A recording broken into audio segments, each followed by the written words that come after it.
I hate the sound of my alarm. That shrill, electronic wailing that drags me from sleep every weekday morning. Today, though, I woke to silence. For a moment, I enjoyed the quiet, stretching beneath my comforter and wondering why I felt so rested. Then panic jolted through me as I grabbed my phone. 8:42 a.m. I was going to be late, except my phone wasn't charging. The battery icon showed 53%, but the charging symbol was absent despite being plugged in. And the time, it wasn't changing. As I stared at those digits, they remained fixed. 8:42, then 8:42 again. And again. I tapped the screen, assuming it had frozen. Nothing changed. I unplugged it, held down the power button to restart. The Apple logo appeared, then disappeared, and there it was again, 8:42. Piece of junk, I muttered, tossing it aside. My watch on the nightstand would have the correct time. I reached for it, squinting at the analog face in the dim morning light filtering through my blinds. 3:27. That couldn't be right. I shook it, held it to my ear. No ticking. Dead battery, probably. I'd been meaning to replace it for weeks. In the kitchen, the microwave clock, 3:27. Living room, cable box, 3:27. My laptop, once I opened it, 3:27. What the hell? A power surge, maybe. Something that had reset all my electronics to the same arbitrary time. I'd fix them later.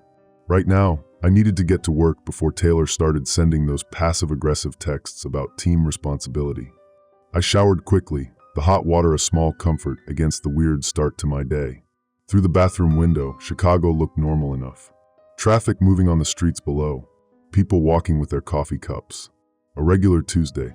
As I knotted my tie, my phone chimed with a sound I'd never heard before, a long, sustained tone followed by 3 short bursts. The screen lit up with a message. Emergency alert. Time anomaly detected in downtown Chicago. Remain indoors. I snorted. Time anomaly? Was this some kind of joke? Or a test of the emergency system gone wrong? The government couldn't even get their alert messaging straight. Last month, they'd sent out a mistaken flash flood warning on a perfectly sunny day. I dismissed the notification and called for an Uber. While waiting, I tried checking the news, but my browser kept timing out. Poor signal. Another thing to add to my list of complaints for the building manager. Down in the lobby, Mrs. Grayson from 4B was arguing with the doorman. Every clock in my apartment is showing the same time, she was saying, her voice thin with anxiety. And my daughter in Evanston says it's happening there too. Ma'am, I don't know anything about that, the doorman replied, looking uncomfortable. Building maintenance might. It's not just the building, she insisted. It's everywhere. I slipped past them. Elderly people always catastrophizing. Last week she'd been convinced there was a gas leak because her souffle fell. Outside, my Uber driver looked tense, his eyes darting to his phone repeatedly as I slid into the back seat. Morning, I said. West Loop, please. He nodded without speaking, pulling into traffic. The radio was on, which wasn't unusual, but instead of music or morning talk, it was tuned to some emergency broadcast channel. Reports coming in from across the metropolitan area, a serious voice was saying. Officials are advising residents to stay calm while the situation is investigated. Again, there is no immediate danger, but residents are advised to remain where they are until further notice. What's going on? I asked, leaning forward. The driver shook his head. You haven't heard? It's weird, man. Real weird. Every digital clock in the city is showing the same time. 3:27, and they're not moving. I felt a chill that had nothing to do with the car's air conditioning. I noticed that in my apartment. Thought it was just my building. Nah, it's everywhere. My buddy works for ComEd, says their systems are going crazy. And it's not just digital, analog clocks too. They're all just stopped. I tried for a skeptical laugh that came out hollow. That's impossible. Tell that to every timepiece in Chicago, he replied grimly. Looking out the window, I could now see the signs of something amiss. A crowd gathered around the display window of a watch shop. People on the sidewalks checking their phones with confused expressions. A digital bank sign flashing 3:27 instead of alternating between time and temperature. My phone chimed again with that same unfamiliar alert tone. Emergency alert. Chronological disruption continues. Avoid transit systems. Maintain normal activities where possible. Maintain normal activities? How was that supposed to work if time itself was malfunctioning? No, that was absurd. Time doesn't just stop. This was a massive electronic glitch, Maybe some kind of cyber attack or solar flare. Something explainable. Something fixable. We passed a construction site where workers stood in clusters, gesturing at their phones instead of working. A school where children were being ushered back inside by harried-looking teachers. A police cruiser parked haphazardly at an intersection, lights flashing but no officer in sight.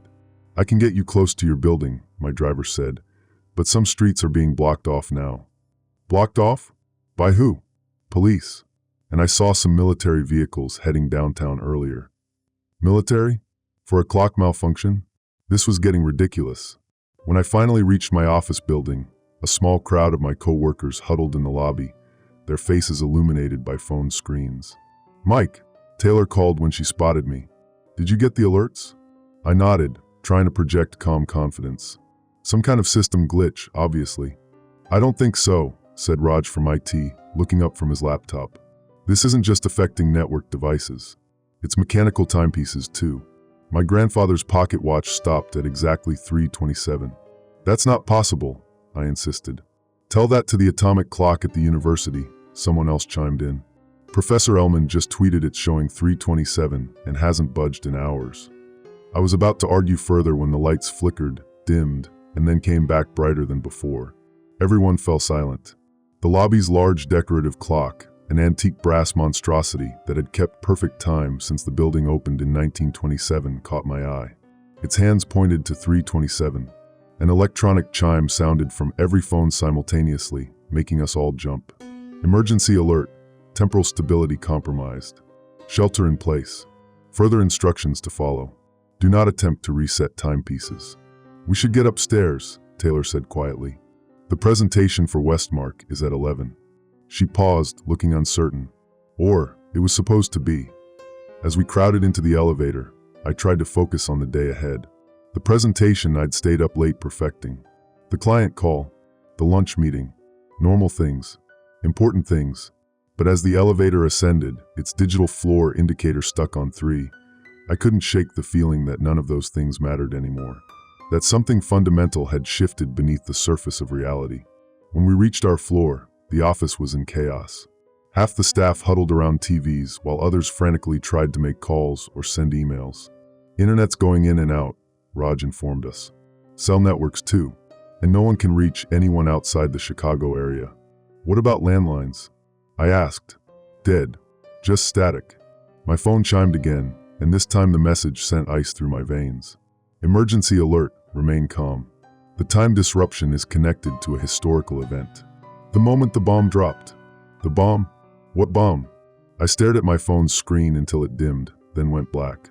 When I pressed the power button to reawaken it, the message was gone, replaced by the frozen time, 3:27. Around me, the office erupted in a cacophony of voices. What historical event? Was there a bombing in Chicago I don't know about? Is this some kind of sick joke? Taylor grabbed my arm, her fingernails digging in. "Mike, what does it mean?" "It doesn't mean anything," I said firmly, pulling away. "Someone's hacked the emergency alert system. Remember Hawaii a few years back? The false missile alert? Same thing."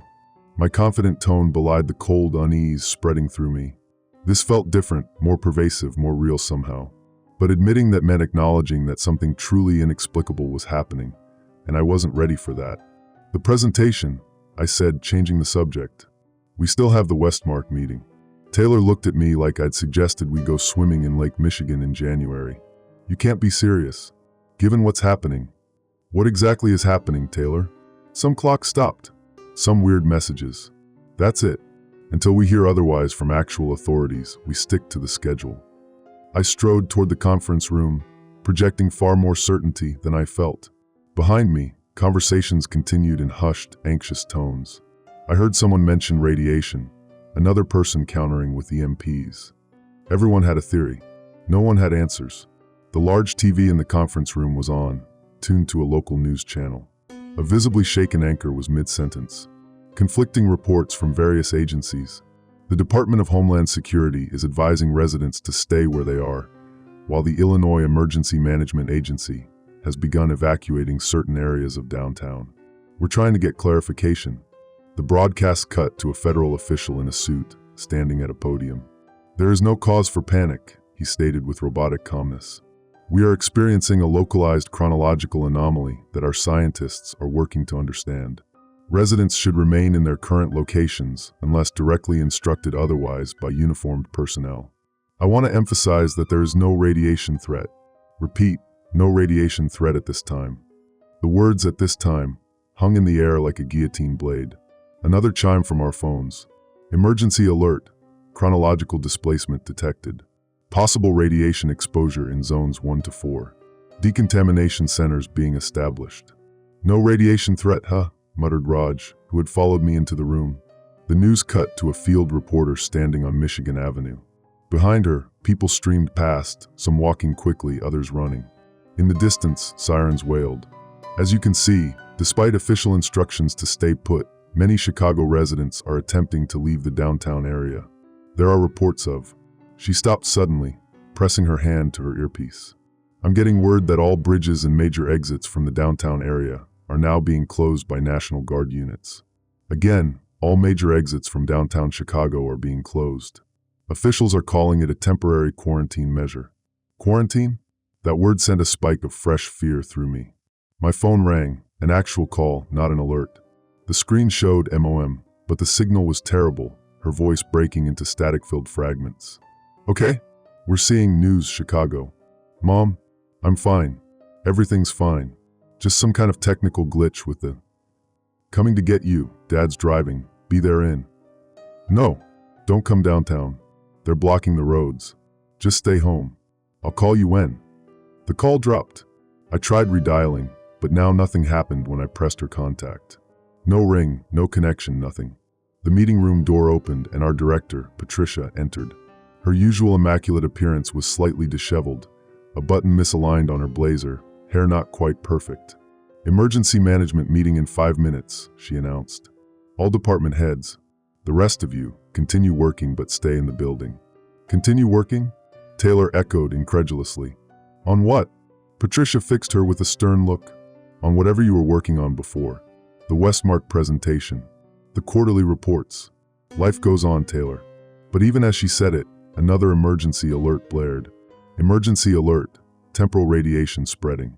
All residents in Zone 2 must report to designated containment facilities. Your zone number can be found on your emergency preparedness materials. What emergency preparedness materials? What zones? None of this made sense. The news broadcast had switched to a map of Chicago divided into numbered sections. Our office building was squarely in the area marked Zone 2. I need to make some calls, Patricia said, her composure visibly cracking. She left quickly, the door swinging shut behind her. This is insane, Taylor whispered. What the hell is temporal radiation? It's not a real thing, I insisted, though with less conviction than before. They're just making up terms to keep people calm while they fix whatever this is. Raj had opened his laptop and was rapidly typing. I'm checking some physics forums. People are going crazy trying to figure this out. Someone from Fermilab is saying that they detected some kind of particle anomaly early this morning, before the clock stopped. My phone chimed with yet another alert. Emergency alert. Disregard previous evacuation instructions. Shelter in place. Temporal anomaly causes disorientation and memory issues. Trust only official communications with verification code Alpha 7-9 Delta. What previous evacuation instructions? There hadn't been any. And what verification code? The alerts are contradicting each other, Taylor said, scrolling through her phone. I've got one saying to evacuate Zone 2, and another saying shelter in place. Different agencies not coordinating, I suggested, but my rational explanations were beginning to sound hollow even to my own ears. Through the conference room's glass wall, I could see people gathering personal items, some heading for the elevators despite Patricia's instructions. A few were crying. Others argued heatedly. The TV now showed military vehicles on Lakeshore Drive. Soldiers in what looked like hazmat suits were setting up checkpoints. Raj suddenly looked up from his computer. Guys, I found something weird. There's a classified memo that just leaked online. Someone from Argonne National Laboratory sent it to a bunch of journalists. He turned his screen so we could see. The document had classified Temporal Security Initiative at the top, with most of the text blacked out. But a few phrases were visible. Chicago experiment resulted in unforeseen chronological displacement. Temporal radiation spreading from the detonation point. Subjects experiencing memory alterations consistent with timeline contamination. Theoretical possibility of temporal collapse if containment fails. And most disturbingly, the 1983 event may be bleeding through due to quantum entanglement with present day. What 1983 event? Taylor asked, her voice barely audible. There wasn't any bomb in Chicago in 1983. No, I agreed. There wasn't. But even as I said it, a strange double memory flickered in my mind, like a transparency laid over reality. For just a moment, I remembered sirens, bright light, people screaming. A childhood memory of being rushed into a basement by my parents. But that never happened. I grew up in the suburbs. Normal childhood. No bombs. No emergencies. My watch, the one that had stopped at 3:27, suddenly felt hot against my wrist. When I looked down at it, the second hand jerked once, then stopped again. The overhead lights flickered, dimmed, and came back brighter than before. The TV broadcast dissolved into static, then returned showing a different news anchor, one I didn't recognize from any Chicago station. 7th anniversary of the Chicago detonation, he was saying solemnly. Memorial services will be held at the containment perimeter as usual, though officials remind citizens that radiation levels remain dangerous within the former downtown area. The broadcast cut to static again, then back to the original news program and the anchor we'd been watching before, who was mid-sentence about evacuation routes. No one else seemed to have noticed the switch. Taylor and Raj were still discussing the memo, but I felt frozen in place, a horrible suspicion forming in my mind. My phone buzzed once more, but this wasn't a public alert. It was a text message from a number I didn't recognize. It's happening again. The detonation event. The timelines are colliding. Find the memo about Project Janus. 3:27 wasn't when it happened. It's when they tried to stop it from happening. The office lights flickered again, and in that brief moment of darkness, I swore I saw the Chicago skyline through the windows, but not our skyline. A ruined one, buildings half collapsed, the sky a sickly yellow-gray. Then the lights came back, and everything looked normal again. Except for the classified document I found on my desk that I was certain hadn't been there before. The heading read, Project Janus, Temporal Intervention Initiative. And it was dated 1983. The document trembled in my hands, its yellowed edges crumbling slightly at my touch. It couldn't be real. Paper doesn't age 40 years in an instant. Project Janus. The name meant nothing to me, but the heading below it sent chills through my body. Temporal displacement weapon testing. Chicago containment protocols. I skimmed the first paragraph, catching phrases like limited chronological disruption and controlled detonation parameters. The document described something called a time displacement device, designed to selectively remove targeted areas from normal temporal progression. A weapon that could stop time. It sounded like science fiction, not something from 1983. What's that? Taylor asked, noticing my fixation on the document. I quickly folded it, shoving it into my pocket. Nothing. Just some old report. She gave me an odd look, but didn't press further. They're evacuating the building. Patricia just announced it. Sure enough, the office was in controlled chaos. People grabbing bags, shutting down computers, heading for the exits. The overhead PA system crackled. All personnel must vacate the premises immediately. Proceed to the nearest designated evacuation point. Follow instructions from emergency personnel. This is not a drill. I felt strangely reluctant to leave. The document in my pocket seemed to weigh 100 pounds. Whatever was happening, this paper might hold answers. Mike, come on, Taylor urged, already moving toward the door. I followed her to the elevator bank, where a crowd had gathered. The digital floor indicators were all frozen at 3. Stairs, someone said, and we redirected to the emergency exit. 27 floors down felt like descending into the unknown. The stairwell was packed with people from our building and the adjacent ones, all flowing downward in tense silence. Emergency lights cast everything in an eerie red glow. Halfway down, my phone chimed with another alert. Emergency alert. Severe timeline disruption in progress.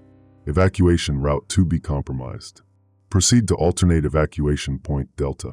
Verification code Alpha 7-9 Delta. Again with the verification code. And what the hell was timeline disruption? When we finally reached the ground floor and pushed through the emergency exit into the street, Chicago had transformed. Military vehicles lined the roads. Soldiers directed confused office workers toward collection points. The air smelled wrong. Metallic, like a thunderstorm about to break, but sharper. "This way," a soldier shouted, waving people toward waiting buses. "Quickly, people!" Taylor grabbed my arm. "Mike, I don't like this. They're not telling us where those buses are going." She was right. The evacuation seemed hasty, disorganized. And something about the soldiers bothered me. Their uniforms looked slightly off. Not quite standard issue. "Let's not get on the bus," I decided. "My apartment's only 15 blocks from here. We can walk." We slipped away from the crowd, ducking down a side street. No one tried to stop us. The soldiers seemed focused on managing the main evacuation routes. The Chicago streets felt alien now. Fewer cars than there should have been at midday. People moved strangely, some hurrying with purpose, others wandering as if lost. And occasionally I'd spot someone just standing still, completely motionless, staring at nothing. We passed a cafe where patrons sat frozen in their seats, coffee cups halfway to their lips, conversations eternally paused mid-sentence. Taylor didn't seem to notice anything unusual about them, walking past without comment. "Can you see that?" I asked, pointing back at the cafe. "See what?" "The closed cafe." But it wasn't closed. People were inside, just not moving. I shook my head. "Nothing.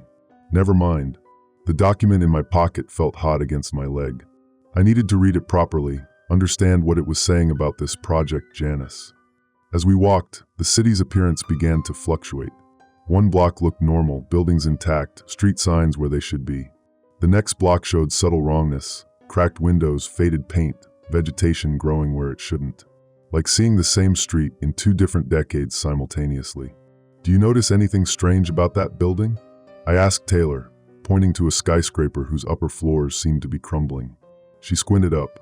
"No, it looks the same as always." We were seeing different things. The realization hit me like a physical blow. My phone vibrated. Another alert. Emergency alert. Reality cohesion failing in Sector 7. Evacuation now mandatory. Individuals experiencing temporal dissonance must report to nearest medical checkpoint for stabilization. Temporal dissonance. Was that what I was experiencing? Seeing things others couldn't? "Taylor, I need to tell you something weird. I think I'm seeing." A violent tremor cut me off, the ground beneath us shaking as if from an earthquake. Except it wasn't the ground moving, it was reality itself. The street before us seemed to ripple, buildings wavering like reflections in disturbed water. When it passed, everything looked normal again, except for the old man standing in the middle of the road, who definitely hadn't been there before. He wore a tweed jacket with elbow patches, his white hair wild around a deeply lined face. He was staring directly at me. "You can see it, can't you?" he called. "The fractures in the continuum." Taylor froze. "Who is that?" The old man approached us, moving with surprising agility.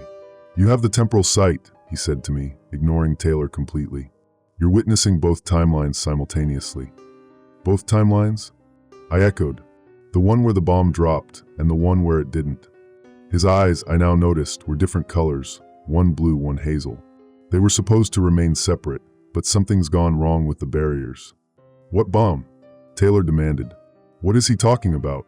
The old man glanced at her, then back to me. "She can't see it yet. Most people can't. But you're already desynchronized, probably because you were directly exposed to a temporal artifact." My hand went to my pocket, to the document. The old man nodded. "Yes, that would do it." "How did you know?" "Because I wrote it," he said simply. "In 1983. Or rather, I will write it, from your perspective. Time's not linear anymore, not here in Chicago." "That's impossible," I said, but without conviction. "I'm Dr. James Harlow. I will be, the lead scientist on Project Janus." He grimaced. "Forgive the tense issues. It's hard to speak coherently about events that both have and haven't happened yet." "Mike, this guy is clearly not well," Taylor whispered, tugging at my sleeve. "We should go." But I couldn't move. The name Harlow had been on the document. How could he know that? "The bomb," I said slowly. "What was it really?" "Not a nuclear device, if that's what you're thinking. Something far more dangerous, a chronological displacement weapon, designed to remove an enemy's military capabilities by freezing them in time." Harlow's expression darkened. "It was never supposed to be tested in a populated area. That decision came from above me." Another tremor shook the street, stronger this time. A nearby lamppost flickered between intact and bent, damaged. A crack appeared in the sidewalk, then vanished, then reappeared. The barriers between timelines are collapsing, Harlow said urgently. The 1983 test detonation and the 2025 present are merging. That's not possible, Taylor insisted, but her voice wavered. She was starting to see it too. In one timeline, Chicago was sacrificed to test a weapon of unimaginable power, Harlow continued. In your timeline, the test was prevented, the device supposedly deactivated and dismantled. But it seems both events somehow occurred simultaneously. A quantum superposition on a citywide scale. My phone buzzed once more. Emergency alert, chronological collapse imminent. All citizens report to temporal stabilization centers immediately. This reality stream has been designated for preservation. They're trying to force a single timeline, Harlow said, reading over my shoulder. Make one reality stick and erase the other. But they don't understand. Erasing a timeline doesn't just delete it. It creates a void in the fabric of space-time. The world shuddered again. Across the street, a woman walking her dog suddenly froze mid-step, then faded from view entirely. The dog remained, looking confused, before it too vanished. What happens to the people? I asked, my voice barely a whisper. If a timeline is erased? Harlow's mismatched eyes met mine. They never existed at all. Taylor grabbed my arm, her fingers digging in painfully. Mike, look at your watch. I glanced down. The hands, frozen at 3:27 all morning, had moved. They now pointed to 3:26. It's going backward, Taylor whispered. Harlow's face drained of color. We're approaching the convergence point, the moment of detonation. The city shimmered around us like a mirage, buildings alternating between pristine and damaged states. Cars appeared and disappeared. People flickered in and out of existence. What happens when it reaches 3:27 again? I asked. Harlow's expression was grim. I don't know, but I suspect we're about to find out. My phone lit up with one final alert. Emergency alert, convergence event detected. Chronological reset imminent. The moment the bomb dropped is approaching again. The second hand on my watch ticked closer to 3:27, and Chicago held its breath. The second hand reached 3:27. Time stopped. Not metaphorically, literally stopped. The world around us froze, people mid-stride, birds suspended in flight, even dust particles hanging motionless in the air. The only ones still moving were Harlow, Taylor, and me. Chronological immunity, Harlow muttered, looking around. The document you're carrying has created a temporal buffer around us. Before I could ask what that meant, a blinding white light flashed across the sky. Not from above, but from the direction of downtown. A silent pulse of energy that rippled outward like a stone dropped in still water. When my vision cleared, Chicago had transformed. Buildings stood half-crumbled or entirely missing. Cars lay rusted and abandoned. The streets were cracked, with vegetation pushing through. And the sky, it had taken on a sickly yellowish tint. This is the other timeline, Harlow said quietly. Chicago after the 1983 detonation. But this never happened, Taylor whispered, her skepticism finally shattered. I grew up here. There was no bomb. In your timeline, no. In mine, yes.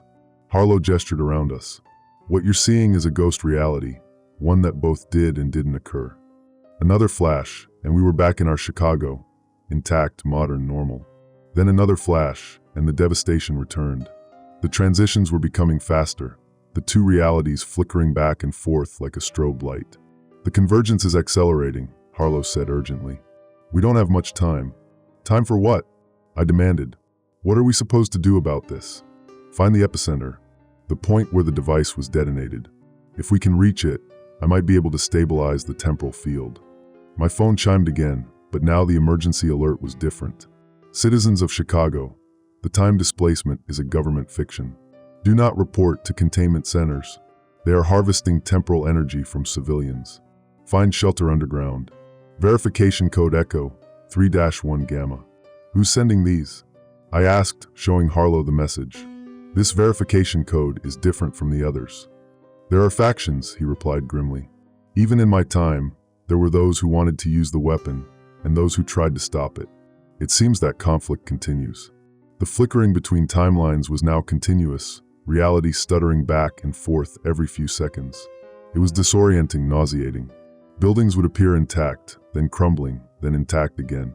We need to get to the Mercantile Exchange building, Harlow said. That's where they conducted the test. That's 5 miles from here, Taylor objected. Then we'd better start walking. Harlow set off with surprising determination for a man his age. As we navigated the shifting streets, I tried to make sense of what was happening. Why is this happening now? I asked Harlow. If the bomb was in 1983, why is the convergence occurring today? Today is the 40th anniversary, he replied. Time has symmetry points, moments when the fabric is naturally thinner. Additionally, there's been unusual solar activity this week. Cosmic radiation can weaken temporal barriers. It sounded like pseudoscience, but I was beyond skepticism now. I'd seen too much. We passed a group of people standing perfectly still, frozen like mannequins. As we watched, they faded from view, replaced by scorched skeletons that remained in the same positions. Then those two vanished, leaving empty space. They're being erased, Harlow murmured. Caught between timelines and simply deleted from existence. Taylor stumbled, nearly falling. I caught her arm, steadying her. Are you okay? I don't feel right, she said faintly. Something's wrong with me. Her outline seemed to blur slightly, edges becoming indistinct. For a split second, I saw through her to the building behind. Temporal desynchronization, Harlow said, his voice tight with concern. She's not fully anchored to either timeline. What does that mean? I demanded. It means she's being pulled back and forth between realities. If it gets worse. He didn't finish the sentence. I need to sit down, Taylor said, her voice echoing strangely. We found a sheltered spot in what had once been a bank lobby in both timelines. The building was intact enough to provide cover, but abandoned in either reality. While Taylor rested, I pulled out the Project Janus document, studying it more carefully. Most of it was technical jargon about quantum decoherence and chronological isolation fields, but one paragraph caught my attention. In the event of timeline contamination, subjects may experience memory alteration as the brain attempts to reconcile conflicting chronological streams. These false memories should be considered dangerous cognitive intrusions and reported immediately to temporal containment personnel. False memories. The phrase triggered something, a sudden flood of images I couldn't possibly have experienced, taking shelter in a basement while sirens wailed, the sky turning bright at midnight, people with burns and radiation sickness in makeshift hospitals, a childhood spent in the Chicago exclusion zone. But none of that happened to me. I grew up in Naperville, had a normal childhood, went to Northwestern. Didn't I? The memories felt as real as anything I'd ever known. Which ones were true? You're remembering both timelines now, Harlow observed, watching my face. It's happening to everyone in Chicago. Some are handling it better than others. How do I know which memories are real? I asked, my voice shaking. They're all real, he replied, just from different realities. My phone buzzed, not with an alert this time, but with notifications from news apps. Breaking. Historians find no record of alleged 1983 Chicago incident. Conspiracy theories flood social media as chronological anomaly continues. Government denies temporal weapon exists despite leaked documents. I opened one article which quoted official sources insisting there had never been any weapon test in Chicago and that the current situation was the result of mass hysteria combined with a sophisticated cyber attack. But below it was a link to a fringe website called Timeline Truthers with the headline, "The Chicago Silence, the Covered-Up Disaster of 1983." The article claimed that in an alternate history, Chicago had been secretly sacrificed to test a weapon developed during the Cold War, a weapon that could remove targets from the normal flow of time. According to the conspiracy theory, the government had somehow erased this event from history, but echoes remained in collective memory. It had seemed absurd this morning. Now I wasn't so sure. How many people died? I asked Harlow suddenly. In your timeline after the bomb. His mismatched eyes clouded. Initial casualties were relatively low, perhaps 50,000 from the immediate effect. But the temporal radiation poisoning afterward, over 1 million all told. 1 million people. Just gone. Or rather, never existed at all in my timeline. Taylor stirred, looking worse. Her edges continued to blur, and occasionally parts of her would flicker out of existence entirely. A hand, an arm, briefly transparent before solidifying again.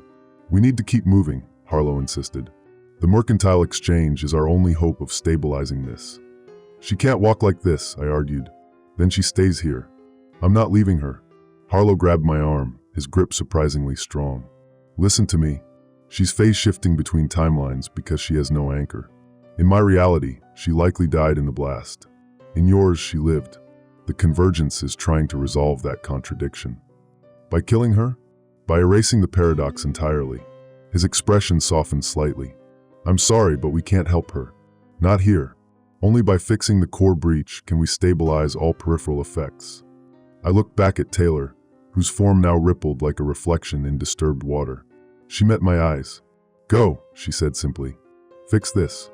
Another violent tremor shook the ground, stronger than any before.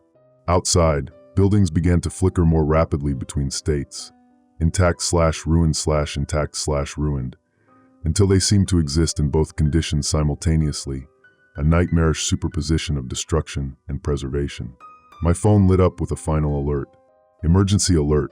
Temporal collapse accelerating. Convergence point destabilizing. Theoretical model indicates potential chronological implosion of Midwest region.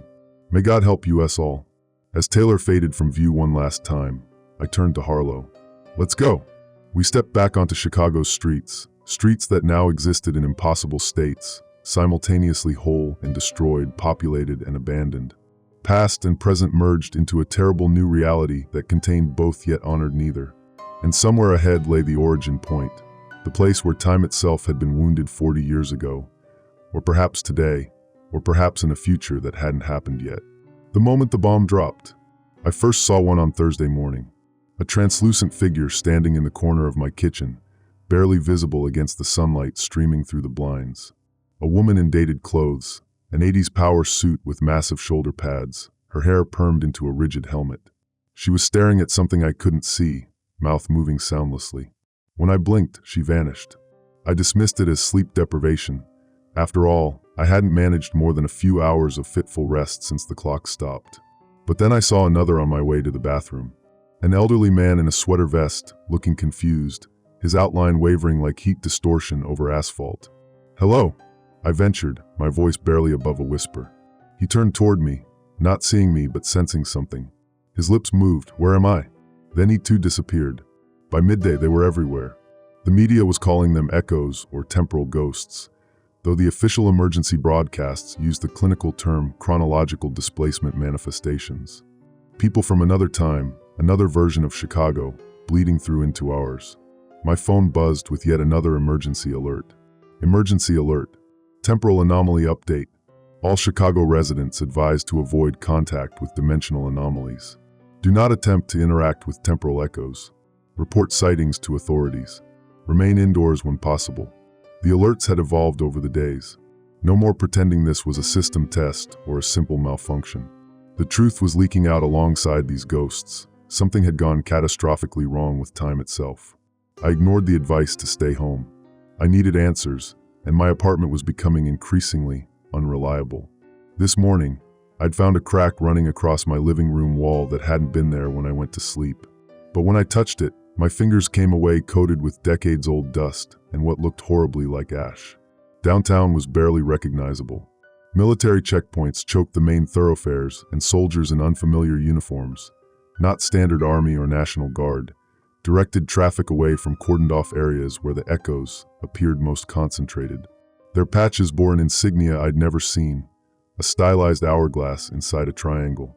ID and temporal screening card, demanded a soldier at the Michigan Avenue checkpoint. Temporal screening card? I echoed, confused. His eyes narrowed. You haven't been processed yet? Before I could respond, a large military truck emptied nearby, disgorging a squad of soldiers escorting a middle-aged woman.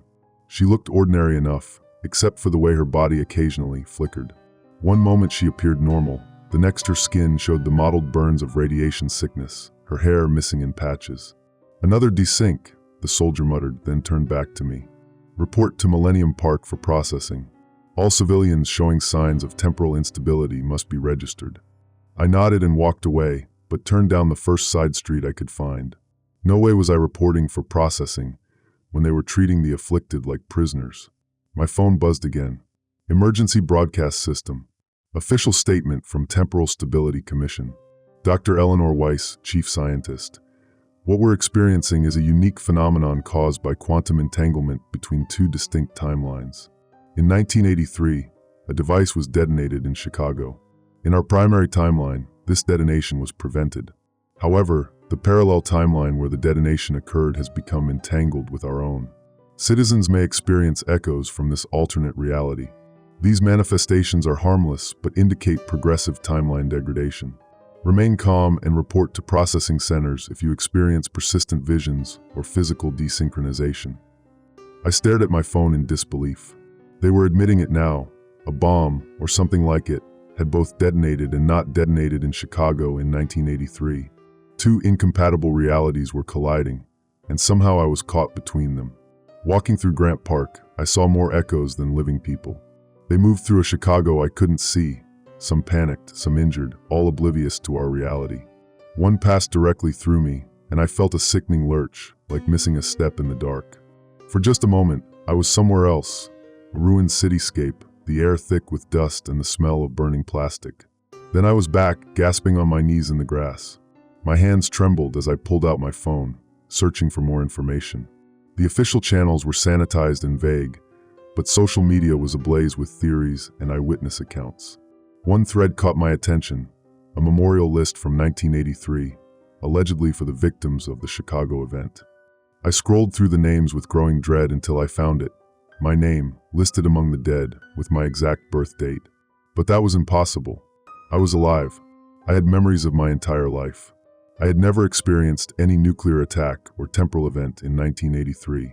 I would have been a child then, not even in Chicago.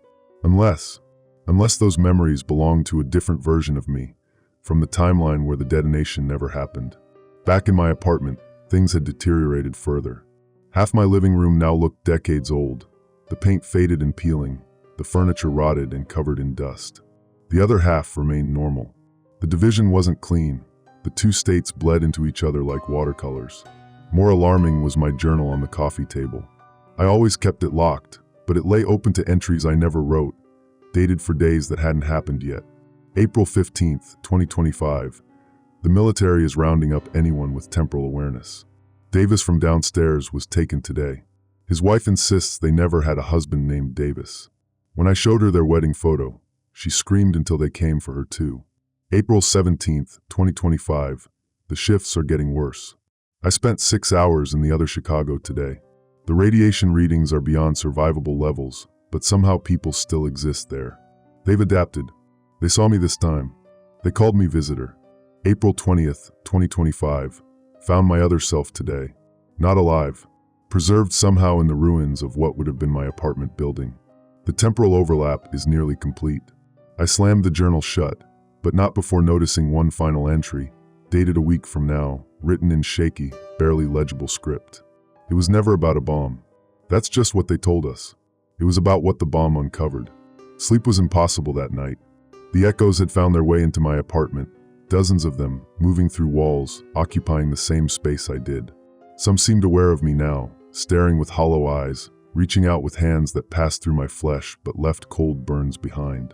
In the darkness, my nightstand clock, still frozen at 3:27, suddenly emitted a high-pitched whine. The digital display flickered, showing different times in rapid succession before returning to 3:27. My phone's emergency alert system blared. Emergency action required. Temporal merging accelerating. All Chicago residents must evacuate to designated containment facilities immediately. The chronological barrier between timelines is collapsing. Temporal protection measures available only at official processing centers. This is not a drill. I ignored it, transfixed by what was happening outside my window.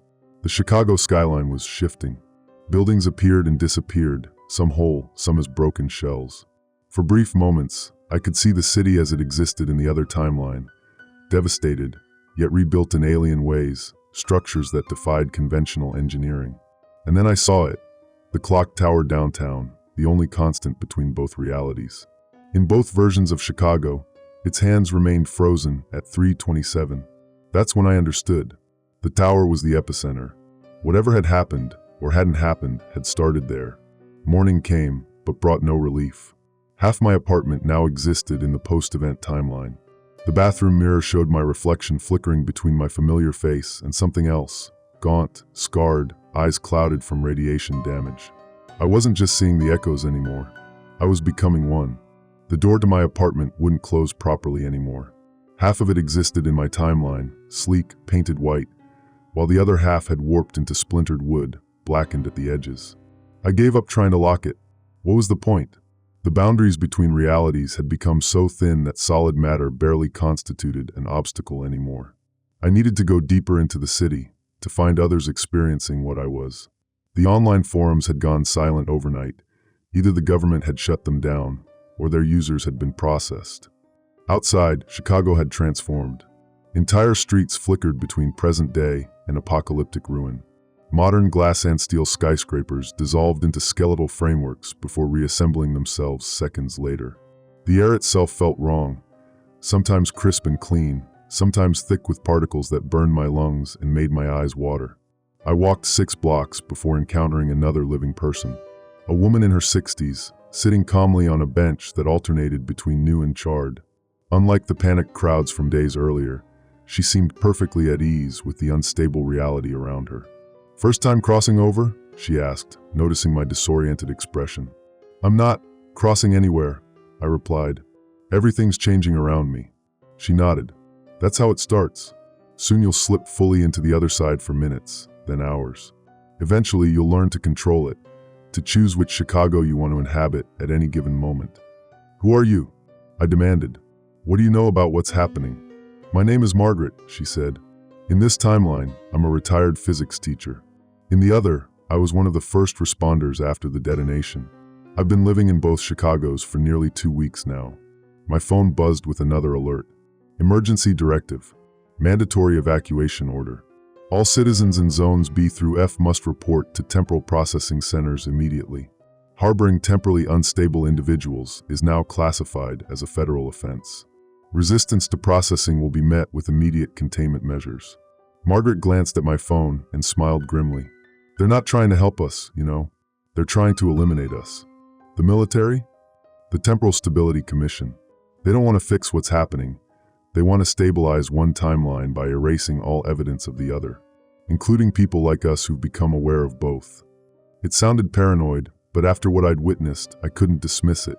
"Where are you taking me?" I asked as she stood and gestured for me to follow. "To meet others. We have a sanctuary in the loop." As we walked, Margaret explained how she'd adapted to existing in dual realities. "The trick is acceptance. Don't fight the shifts. When you feel yourself slipping into the other Chicago, let it happen. Resistance causes the desynchronization symptoms, the flickering, the physical deterioration." We turned down Lower Wacker Drive, descending into the underground streets beneath the city. Here, the separation between realities was even more pronounced. Entire sections of the lower street existed wholly in one timeline or the other.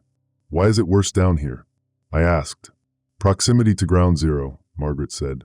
"The closer you get to the epicenter, the more unstable the barrier between worlds becomes." We passed a military checkpoint, but the soldiers didn't see us. Margaret had guided us into a pocket of the other Chicago, invisible to those anchored in my original timeline. "They can't perceive us when we're shifted," she explained, just as we couldn't see the echoes at first. The sanctuary turned out to be an abandoned subway maintenance facility, repurposed by a group of about 30 temporally aware individuals. Some looked normal, while others exhibited advanced desynchronization, parts of their bodies flickering between healthy and radiation-damaged states. "Welcome to the Resistance," said a man who introduced himself as Daniel.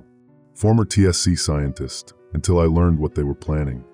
The facility walls were covered with maps of Chicago marked with red circles indicating thin spots, areas where the barrier between timelines was weakest.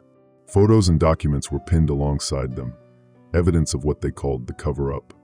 "The official story is that they're trying to separate the timelines cleanly," Daniel explained. "But what they're actually doing is erasing one completely." "Which one?" I asked. "Ours," said a voice behind me. I turned to see a man who looked eerily familiar. It took me a moment to realize why. He had my face, but older, scarred, eyes milky with radiation damage. I couldn't finish the sentence. "You from the other side," he confirmed. "Or you're me from the other side. It doesn't really matter anymore." I staggered backward, my mind struggling to process this impossibility. "How can we both exist?" "Quantum divergence," Daniel explained. "In 1983, an experimental weapon was tested, officially classified as a nuclear device, but actually designed to affect time itself. In one timeline, the test went forward. In another, yours, it was cancelled. But the weapon created a temporal fracture that's only now manifesting, connecting two versions of Chicago across a 40-year gap. My doppelganger nodded. They're not trying to fix it. They're trying to stabilize their mistake by eliminating the evidence, collapsing all possible timelines into one where the test never happened. But that would mean everyone and everything from my Chicago would cease to exist, he finished, including all versions of people who exist in both timelines. I tried calling my family again, desperate to warn them, to make sure they were safe. This time, someone answered, my sister, but her voice was cold, confused. Who is this? She demanded after I identified myself. It's me, I insisted. Your sibling. My sibling died in Chicago in 1983, she said flatly. This isn't funny. She hung up. I stared at the phone in horror. The timelines were merging faster than anyone had predicted. In my sister's reality, I had already died 40 years ago. The processing centers, I said, turning to Daniel. What happens there? He shared a grim look with my other self. They're determining which versions of each person to preserve in the consolidated timeline. Everyone else is being disconnected. An emergency broadcast interrupted, playing on the facility's old radio system. Emergency broadcast system. Temporal unification protocol initiated. All citizens must comply with processing directives. The Temporal Stability Commission has begun final phase containment. Chronological anchoring will commence at 0600 hours. Any individuals not properly processed risk permanent temporal displacement. They're accelerating the timeline, Daniel said urgently. We have less than 8 hours. Until what? I asked. Until they force a complete collapse into a single reality, my doppelganger explained. They've built a device at the clock tower, the epicenter of the fracture. Once activated, it will permanently anchor reality to their chosen timeline. I felt a strange sensation, a pulling from within. The room around me blurred, and suddenly I was standing in the same space, but in a different reality. The maintenance facility was partially collapsed, emergency lighting casting red shadows across rusted equipment. The air tasted like metal and ash. My other self was still with me, but now he appeared solid while the resistance members became ghostly. Your first full shift, he noted. You're becoming more attuned to this side. I looked down at my hands and saw radiation burns beginning to form, then fading again. I'm dying here. We all are, just slowly. The radiation changed us, those who survived. Evolution accelerated by necessity. He pushed up his sleeve to reveal skin that wasn't quite skin anymore, tougher, almost scaled in places. The government doesn't want either world to know what they did, he continued. Not your Chicago, not mine. The device they're activating won't just choose one timeline. It will rewrite history, so the divergence never happened at all. How do you know all this? He smiled grimly. Because I helped build it 40 years ago in my timeline, before I understood what it would do. The pulling sensation returned, and I snapped back to my original reality. Daniel was speaking urgently to the group. Need to reach the clock tower before the anchoring begins. It's our only chance. I stepped forward. I'll go. All eyes turned to me. I exist in both timelines. I might be able to access areas others can't. My doppelganger nodded. We'll go together. After all, who better to end this than the man who exists in both worlds, and in neither? As we prepared to leave, I realized I'd stopped thinking of which reality was real. Both were equally solid and ephemeral. Both contained versions of my life, my death, my possible futures. The certainties I'd clung to had dissolved, just like the boundaries between worlds. Leaving the resistance hideout was like stepping into a war zone.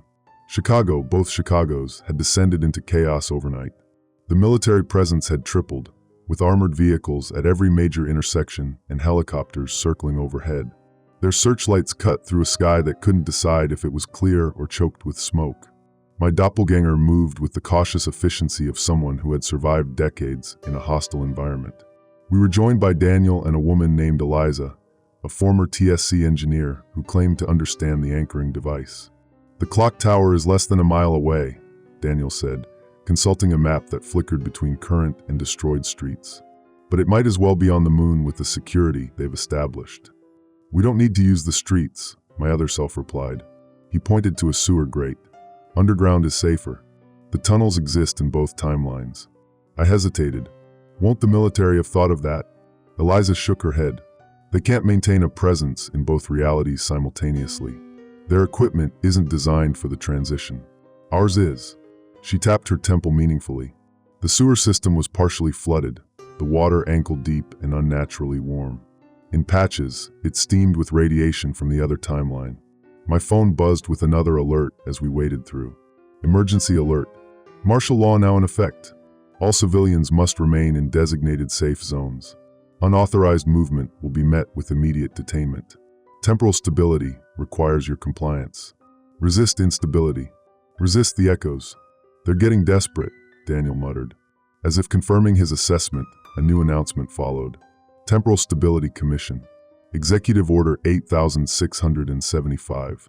All individuals exhibiting Class 3 or higher temporal instability are hereby classified as national security threats. Use of lethal force against unstable entities has been authorized. This message will repeat. They're going to kill anyone who's caught between worlds, Eliza translated grimly. We moved faster after that. Above us, through storm drains and maintenance hatches, we glimpsed scenes of growing disorder. Military units engaged in firefights with civilians who showed signs of severe desynchronization. Some of the unstable ones had developed abilities, flickering between timelines at will, appearing and disappearing to evade capture. Others weren't so lucky. Outside a processing center, I witnessed soldiers gunning down a man whose body kept phasing between timelines, bullets passing through him one moment, tearing into flesh the next. They're scared of us, my doppelganger said, noticing my horror. People who exist in both timelines challenge their narrative. We're living proof of their failure. We emerged 3 blocks from the clock tower. Up close, the epicenter of the anomaly was breathtaking and terrifying. The tower itself remained constant, but reality around it rippled like water. Modern buildings and their ruined counterparts superimposed over each other, creating impossible architecture. People from both timelines moved through the same space, increasingly aware of each other.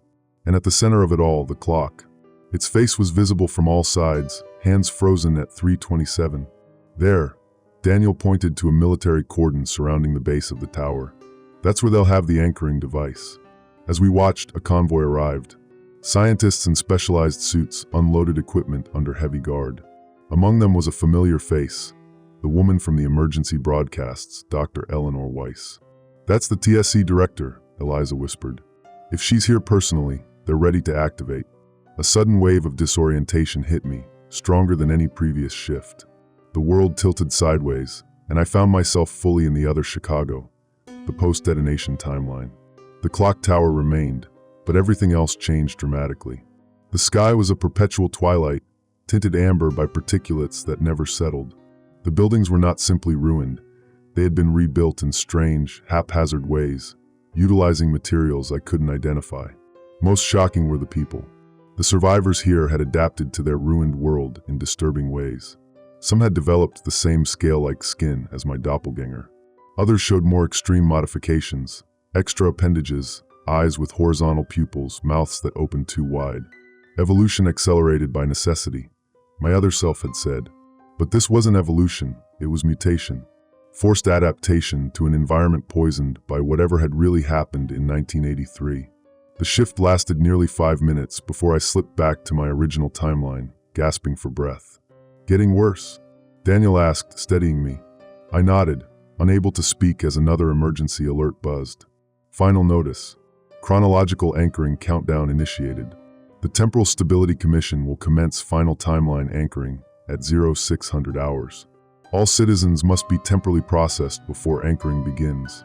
Any unprocessed individuals will experience permanent chronological displacement.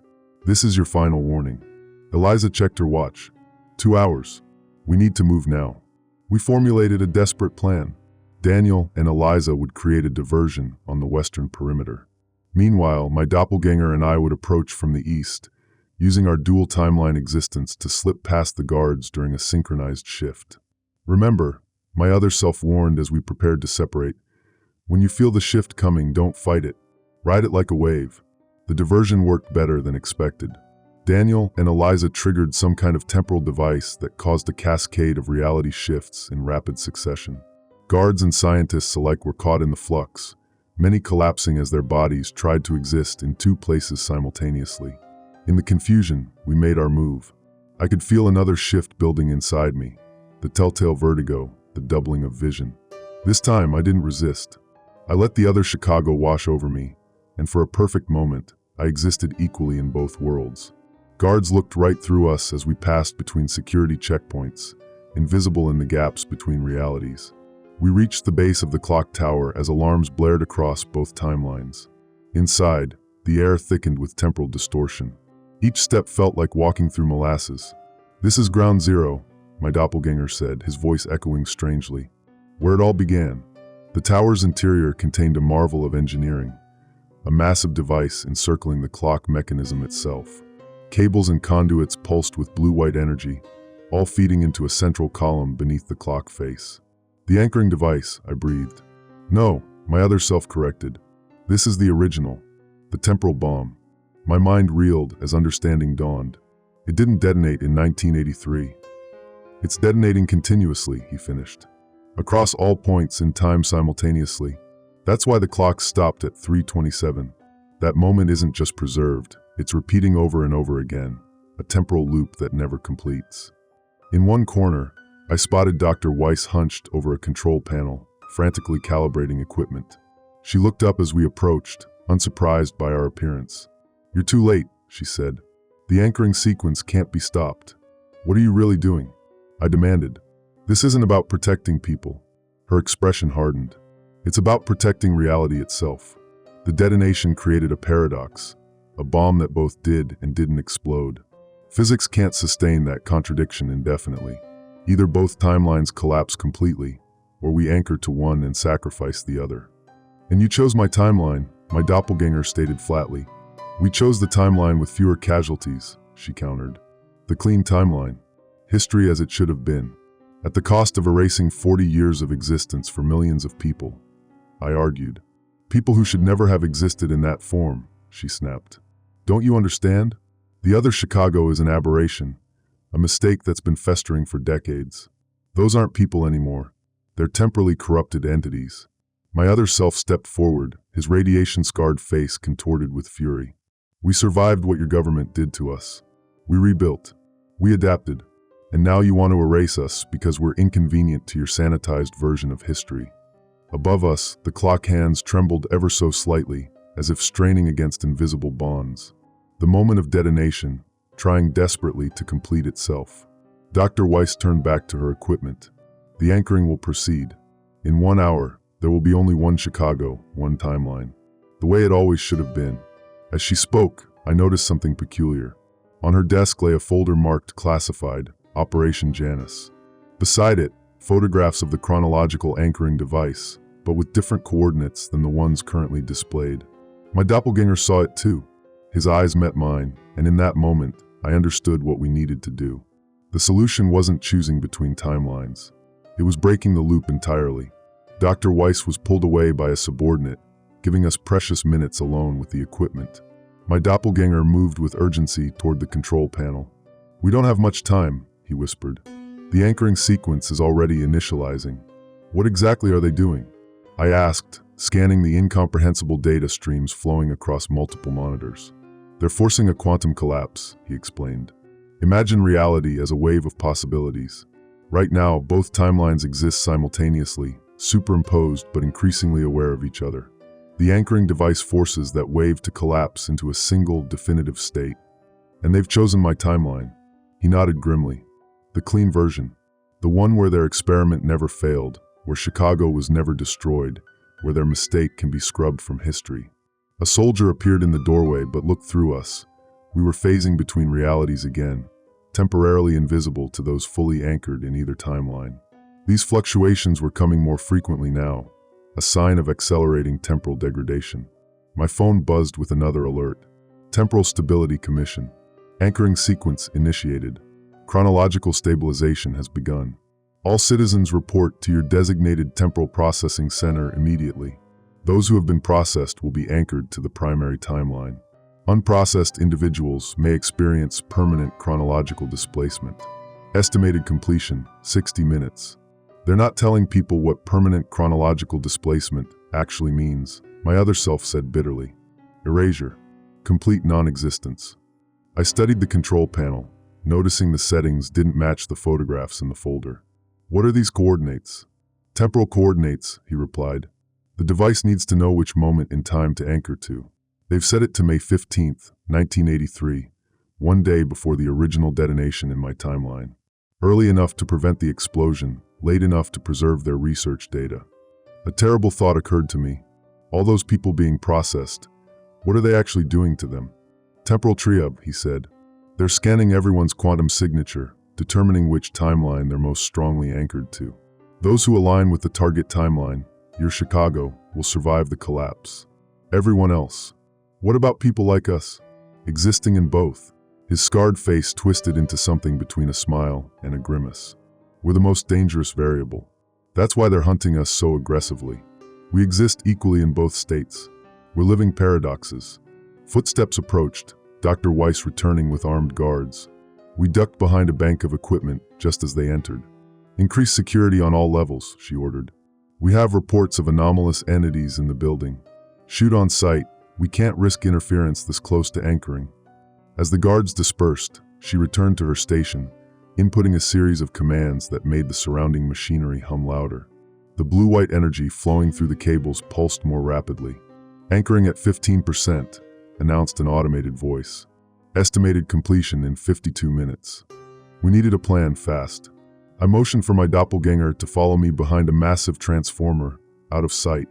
Can we stop it? I whispered. Not completely, he admitted. The process has begun. The quantum collapse is already underway. But we might be able to change the anchoring coordinates. To your timeline instead? He shook his head. That would just reverse the problem. Your Chicago would be erased instead of mine. He hesitated, then added, there is a third option. The folder you saw, Operation Janus, it was an earlier version of the anchoring plan. One that was rejected. Why? Because instead of choosing either timeline, it proposed anchoring to a point before the divergence, creating a new, third path where neither detonation occurs. Hope flared briefly. Wouldn't that be better for everyone? Not for the TSC, he replied. It would mean admitting their experiment was fundamentally flawed. All their research, all their advancement gone. And there's another problem. Anyone who exists differently in the two timelines, including us, would be resolved into a single person with merged memories. I tried to process this, so I would remember. Everything. Both lives. Both deaths. His expression darkened. It would drive most people insane. That's why they abandoned the plan. Before I could respond, alarms blared throughout the facility. On a security monitor, I could see Daniel and Eliza being dragged in by soldiers, bloodied but alive. Intruders captured at the west entrance. A voice announced over the intercom, bringing them to Central Command for processing. Dr. Weiss looked up from her station. No, take them directly to containment. We can't risk temporal contamination in the command center. Too late, the doors opened, and soldiers pushed our allies into the room. Daniel's face was bruised, one eye swollen shut. Eliza was barely conscious, her body flickering violently between states. Dr. Weiss, Daniel called out, his voice strained but defiant. Still trying to erase your mistakes? She ignored him, turning to a subordinate. Accelerate the anchoring sequence. We can't wait any longer. Ma'am, accelerating could cause instability in the... Do it, she snapped. We have temporally unstable entities in the command center. We need to complete anchoring before contamination spreads. The technician reluctantly adjusted settings. The hum of machinery rose to a painful whine. Anchoring accelerated, now at 27%. Estimated completion in 31 minutes. My phone buzzed again. Emergency alert. Temporal collapse imminent. The Temporal Stability Commission has entered final anchoring phase. Citizens experiencing temporal symptoms should seek immediate shelter. Do not attempt to resist processing. Compliance ensures survival. Daniel caught sight of us and gave an almost imperceptible nod toward the main control panel. He understood what needed to be done, create a diversion. What happened next occurred with shocking speed. Daniel suddenly lunged forward, breaking free of his captors. In the same motion, he grabbed a sidearm from a startled guard and fired 3 shots, not at people, but at the ceiling. Sprinklers activated, drenching the equipment. Chaos erupted. Guards tackled Daniel, while others rushed to protect sensitive electronics. Eliza, seizing the opportunity, slammed her flickering body into a power junction box. The resulting surge sent sparks flying across the command center. The anchoring parameters, a technician shouted. They're destabilizing. Dr. Weiss pushed him aside. Override. Lock in the original coordinates. This was our moment. My doppelganger and I rushed to the main control panel while everyone was distracted. With practiced hands, he began inputting new coordinates. "What are you doing?" I asked, keeping watch. "Operation Janus," he replied, fingers flying across the keyboard. "Setting anchoring to temporal coordinate 0, the moment before divergence." A guard spotted us and raised his weapon. "Freeze! Step away from the controls." I felt another shift coming on, stronger than any before. Instead of fighting it, I embraced it, letting myself fall fully into the other timeline. The guard's bullets passed harmlessly through my temporarily non-corporeal form. When I solidified again, I was halfway across the room. The disorientation was crippling, but I forced myself to focus. My doppelganger needed more time. Dr. Weiss had spotted him. "Stop him," she shouted. "He's changing the anchoring coordinates." 2 guards converged on my other self. Without thinking, I grabbed a fallen weapon and fired at a bank of monitors above them. Glass and sparks rained down, forcing them to dive for cover. "Done," my doppelganger shouted. "Coordinates locked." Dr. Weiss lunged for the emergency override, but Eliza, her body now glitching so severely she appeared to be in 3 places at once, intercepted her. "Anchoring parameters reconfigured," announced the automated system. "Warning, temporal target shifted to pre-divergent state. Caution, memory integration protocols not enabled." "You fools," Dr. Weiss screamed. "Do you have any idea what you've done? The mental trauma alone will." A violent tremor cut her off, shaking the entire building. The clock face above us cracked, a single hairline fracture running across its surface. The hands quivered, trying to move past 327. My doppelganger reached me, his face both triumphant and terrified. "It's happening. The quantum collapse is proceeding, but to the 3rd timeline." "What do we do now?" I asked. "We wait," he said simply. "And we remember." Another alert buzzed through every device in the room. "Emergency alert. Temporal reconfiguration in progress. Stand by for chronological realignment. Do not attempt to resist integration. All citizens will experience memory synchronization. Remain calm. This is not the end. This is restoration." Around us, the boundaries between worlds began to dissolve completely. The command center existed simultaneously in both states, pristine and ruined, occupied by people from both timelines now fully visible to each other. And throughout Chicago, I knew millions were experiencing the same phenomenon. Seeing their other selves, their other lives, for the first and last time before integration. "Will it work?" I asked, as reality itself seemed to waver around us. My doppelganger, my other self, took my hand. The sensation was strange, like touching an electrical current. "I don't know," he admitted, "but at least we chose our own history." The world shattered like glass. There's no other way to describe what happened next. Reality, both realities, fractured into countless fragments, each containing moments, memories, places that existed in either timeline or both simultaneously. I experienced everything at once. My life in the clean Chicago, my death in the radioactive wasteland, my birth, my future, all compressed into a single, unbearable instant. "Hold on." My doppelganger's voice came from everywhere and nowhere. Our hands were still connected, but our bodies had begun to blur together at the edges, like watercolors bleeding into each other. Around us, the clock tower command center had become a nightmare of overlapping states. TSC personnel and resistance members alike screamed as their dual selves began merging. Dr. Weiss was on her knees, clutching her head, her pristine lab coat flickering with the tattered, radiation-burned version from the other timeline. The central console displayed the progress with clinical detachment. Temporal anchoring, 47% complete. Convergence protocol, initiated. Memory integration, unstable. "What's happening to everyone?" I gasped, fighting waves of nausea as foreign memories flooded my consciousness. Growing up in the aftermath of devastation, learning to survive in a poisoned city, watching my skin harden into protective scales year by year. "The integration," my other self explained, his voice strained. "Everyone who exists in both timelines is experiencing the merger of their consciousness. 2 lives becoming one."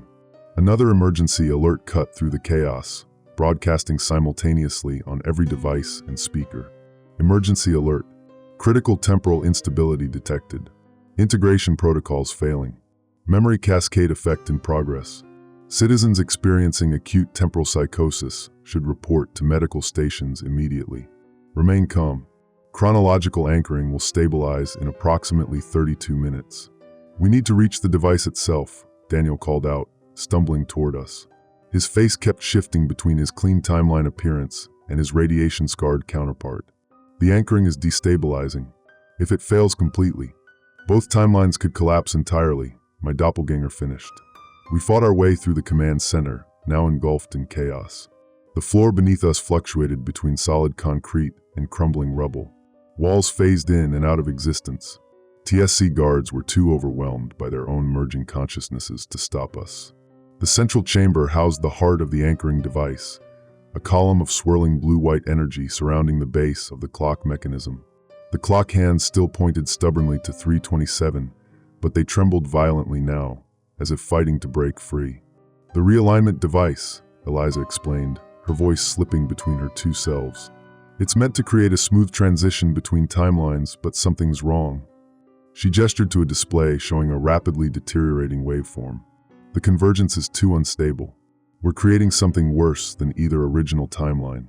My head throbbed as more memories that weren't mine, yet were somehow also mine, invaded my consciousness. I remembered watching Chicago burn in 1983. I remembered losing my family to radiation sickness. I remembered growing scales on my arms that protected me from the poisoned air. But I also remembered my normal life, my apartment, my job, my family safe in the suburbs. Both histories were equally real, equally mine. An automated voice announced, "Warning, temporal anchoring accelerating beyond safety parameters. Estimated completion in 19 minutes." Dr. Weiss staggered into the chamber, supported by two guards whose own faces flickered between states. "You've doomed us all," she rasped. "The human mind can't withstand dual timeline integration. Mass psychosis is already spreading throughout the city." She was right. Through the tower windows, I could see Chicago tearing itself apart.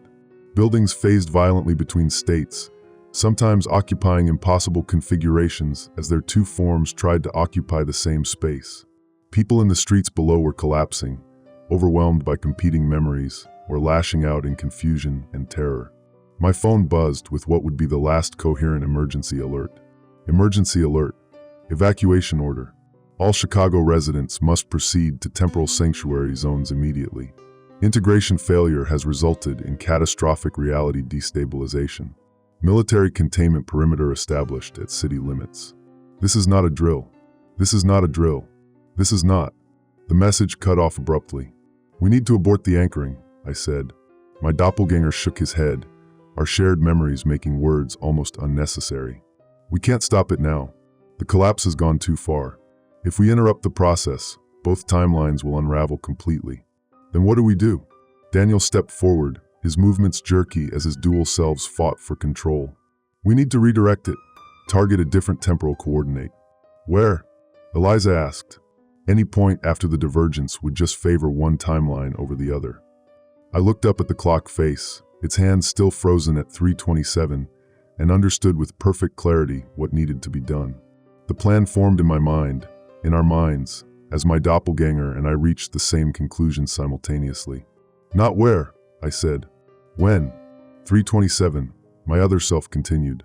"Not as a moment in time, but as the only moment in time." Dr. Weiss's eyes widened. "You can't be serious." "That would freeze everything," I finished. "Lock reality into that single moment, preserving both timelines in perfect stasis." "That's insane," she protested. "You'd be trapping everyone in an eternal present." "Better than annihilation," my doppelganger countered. "At least existence would continue, even if time doesn't." Outside, the destruction was accelerating. Whole sections of the city were simply vanishing as the conflicting realities failed to resolve. The sky itself had split open, revealing glimpses of other possible Chicagos. Hundreds of potential timelines all collapsing toward this single point of convergence. We had minutes, maybe seconds. "I'm with you," Daniel said, stepping up to the control panel. Eliza joined him wordlessly. The four of us worked frantically, reprogramming the anchoring device while Dr. Weiss and her remaining loyal staff tried futilely to stop us. But they were fighting their own merging selves, while we had embraced our dual nature, using knowledge from both timelines to bypass security systems and override controls. Temporal anchoring, 78% complete. Target coordinate, reconfiguring. Warning, paradox loop detected. "It's working," Eliza whispered. The clock hands above us had stopped trembling. Instead, they began to glow with the same blue-white energy that flowed through the anchoring device. What happens to us? I asked, looking at my doppelganger, at myself. We complete the merger, he replied. One consciousness, frozen at the moment of integration. I thought about everything I was losing, the flow of time, the future, the possibility of change. But measured against complete annihilation, it seemed a price worth paying. Dr. Weiss made one final, desperate lunge for the control panel. You don't understand what you're doing. A temporal loop this size would. She never finished. A massive surge of energy erupted from the clock face, washing over the room in a wave of blinding light. I felt myself merging completely with my doppelganger, our separate consciousnesses fusing into something new yet familiar. A composite of both lives, both deaths, both possible futures. The last thing I saw before the wave engulfed everything was the clock hands, solid and unmoving at 3:27. The last thing I heard was a final, automated announcement. Temporal anchoring complete. Chronological stasis achieved. And then, nothing. And everything. All at once. Forever. I stood in the clock tower, the moment of integration perfectly preserved. Around me, Chicago existed in all its states simultaneously. Modern metropolis, radioactive wasteland, and infinite variations between, all superimposed in a beautiful, horrifying collage of possibility. I could see everyone in the city, caught in that same eternal moment. Some screaming, some embracing, some simply staring in wonder or terror as they understood what had happened. Time had stopped at 3:27. Not just the clocks. Time itself. I had made my choice. We had made our choice. Not my timeline or his, not a new divergence point. We had chosen to preserve everything by sacrificing the passage of time itself. I stepped to the window, looking out at the frozen city. In the distance, I could see the military perimeter, the last desperate attempt to contain what was happening. Beyond that, the world continued, unaware that at the heart of Chicago, time had ceased to exist. Would they quarantine the city forever? Would the stasis eventually spread? Did it matter? For us, there would be no tomorrow. No yesterday. Only now, extended infinitely in all directions. I felt no regret.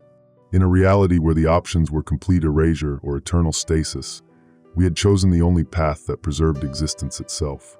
I turned away from the window, toward the silent figures frozen around me. We had all the time in the world now. Or rather, no time at all. Only 3:27, stretching forever. I woke to sunlight streaming through my blinds. My alarm hadn't gone off, but something had pulled me from sleep. Groggily, I checked my phone, 7:15 a.m. Time to get ready for work. The nightmare receded slowly, something about clocks and bombs and the end of the world.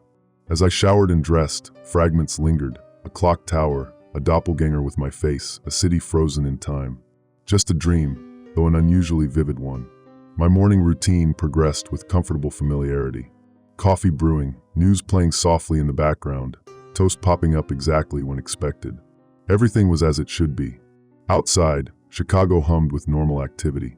People hurried to work, traffic flowed predictably, construction crews hammered away at the never-ending urban renewal projects. The sky was clear, the temperature mild, a perfect spring day. I nodded to my neighbor as we passed in the hallway. He smiled back, exactly as he always did. The doorman greeted me with the same phrase he used every morning. "Have a good one, sir." It wasn't until I reached the corner of Michigan Avenue that the first discrepancy caught my attention. A woman walked past me, then past me again. Exactly the same woman, in exactly the same clothes, taking exactly the same steps. I turned to watch her, but she had vanished into the crowd. A small thing, easy to dismiss as déjà vu. My phone buzzed with a news alert. Chicago Tribune. Perfect spring weather continues. Chicago enjoys another beautiful day as perfect conditions persist across the city. Meteorologists predict continued stability with no significant changes expected. I frowned. Hadn't I read that exact headline yesterday? And the day before? At work, everything proceeded with clockwork precision. My colleagues greeted me with the same phrases, discussed the same topics, made the same jokes. My boss assigned me the same project I was certain I'd completed last week. When I mentioned this, he laughed. Always the kidder. You haven't even started it yet. I checked my email and found no record of the completed work. Had I only thought about doing it, planned it without executing? During lunch, I noticed more inconsistencies. The same group of tourists photographed the same landmark, making identical exclamations of delight. A street performer went through his routine, the exact routine I'd watched yesterday, down to the smallest improvisation. None of this seemed to bother anyone else. They moved through their days with placid smiles, repeating patterns they didn't recognize as repetition. Back at my desk, I stared at my computer screen, trying to focus. The project was simple enough, but my thoughts kept drifting to the dream. The merging timelines, the moment of crisis, the desperate solution. 3:27. I glanced at my watch, 3:26 p.m. Something cold settled in my stomach. I watched the second hand tick forward, approaching the top of the minute. 3:27 p.m. Nothing happened. The second hand continued its journey, and I exhaled slowly. Just paranoia. The lingering effects of a too vivid dream. That evening, I decided to take a different route home, deviating from my routine. I turned down unfamiliar streets, seeking something, anything, that might feel spontaneous or unexpected. Instead, I found myself inexplicably walking toward the clock tower downtown. I hadn't planned to go there, had actively tried to avoid it, yet my feet carried me forward as if following a predetermined path. The tower rose above the surrounding buildings, its 4 clock faces visible from blocks away, all showing 3:27. Maintenance issues, perhaps. Old machinery breaking down. As I approached, I noticed others converging on the tower as well. Dozens, then hundreds of people, all moving with the same dreamy, detached expression I felt on my own face. None of us spoke. None acknowledged each other. We simply gathered, looking up at the frozen time. A memory surfaced, not from the dream, but from somewhere deeper. The anchoring device. The moment of integration. The choice we made. No, that wasn't real. It couldn't be real. I pulled out my phone to check the actual time. 3:27 p.m. That couldn't be right. I'd left work after 5. I'd been walking for at least 30 minutes. I refreshed the screen. 3:27 p.m. Asked a passerby for the time. It's 3:27. Checked a bank's digital display across the street. 3:27. Panic rose in my throat. I pushed through the crowd, running now, trying to escape the gravitational pull of the tower. I ran for blocks until my lungs burned and my legs trembled, finally collapsing onto a bench in a small park. A newspaper lay discarded nearby. I grabbed it, searching for the date. The words blurred and shifted as I tried to focus on them. Every article was about perfect weather, successful business ventures, happy community events. Nothing controversial, nothing unexpected. The date at the top refused to resolve into recognizable numbers, constantly shifting like a digital display with a loose connection. My phone buzzed. Chicago Daily Update. Everything proceeding as expected. All systems functioning normally. No irregularities detected. Citizens report high satisfaction with current conditions. No changes necessary. I looked around the park with new awareness. Children played on a jungle gym, executing the same movements over and over. A couple sat on a bench, exchanging the same tender glance repeatedly. A dog chased a ball that its owner hadn't yet thrown. The world wasn't right. It was too perfect, too predictable, too stable. Because it wasn't moving forward. The realization crashed over me like a physical wave. The dream wasn't a dream at all. It was memory, my memory, our memory of what we had done. We had frozen time at 3:27. Not just the clocks, time itself. I returned to the clock tower, understanding now that I had no choice, that I had always returned, would always return, in this eternal present we had created. The crowd parted for me, recognizing on some level what I was. Not just another trapped citizen, but one of the architects of this frozen moment. Inside, the tower was exactly as I remembered it. The control room still bore evidence of the desperate struggle, equipment damaged, papers scattered. The anchoring device hummed quietly at the center, maintaining the stasis field that held Chicago in this perfect, terrible suspension. Dr. Weiss stood where she had fallen, her face forever caught between expressions of horror and understanding.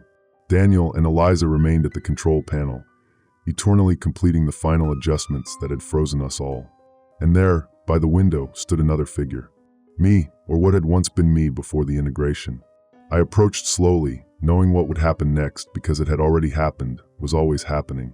We did this, I said to myself. My other self nodded, turning from the window. We had no choice. And now we maintain it. Someone has to remain aware, to watch over this static world we've created. I understood the arrangement, the cosmic compromise we had made with physics itself. One conscious observer, fully aware of the stasis, eternally circling through the experience of realization. While I slept each night, believing briefly in the illusion of normalcy, another version of me maintained vigilance. The others, I asked, gesturing toward the city beyond the windows. Do they know? On some level. They repeat their moments perfectly, but occasionally show glitches. Moments of almost awareness. It's better this way. Full consciousness in eternal stasis would be unbearable. I looked out at Chicago, my Chicago, all Chicagos, superimposed into one perfect, unchanging moment. How long has it been? My other self smiled sadly. Time doesn't pass here. It's always 3:27. But outside the city, the world beyond, we can see glimpses. He pointed to monitors showing news feeds from beyond Chicago's borders. Headlines about the Chicago anomaly, scientific expeditions, military quarantines. Years seemed to pass in the outside world while we remained fixed in our eternal present. They've built a permanent containment zone around the city limits. Research stations monitor the boundary, but nothing comes in or out. And they haven't tried to help, to reverse what happened. Would you? He gestured at the city. Everything here exists in perfect balance. If they disrupted the stasis field now, after so long, the temporal shock would destroy not just Chicago, but possibly much more. I nodded slowly, acceptance settling into my bones. This was our fate, to be the conscious caretakers of a frozen moment, guardians of a city trapped between heartbeats. As if on cue, my vision began to blur. I felt the familiar pull of the cycle preparing to reset. It's time, my other self said. You'll forget again briefly. You'll wake up tomorrow believing in time, in progress, in change. Then you'll notice the inconsistencies, remember the truth, and return here. And you? I'll be waiting. We're the hands of time in a city where time no longer exists. As consciousness faded, I looked up one last time at the clock face above us. 3:27 forever. The moment the bomb both did and didn't drop. The moment we chose to stop time rather than let our world unravel. My last thought before the cycle reset was not of regret, but of grim satisfaction. In a reality where the options were complete erasure or eternal stasis, we had made the only choice possible. The hands of the clock will never move again, and neither will we. This is the price of stopping a bomb that both did and didn't fall, in a city where time itself became the casualty.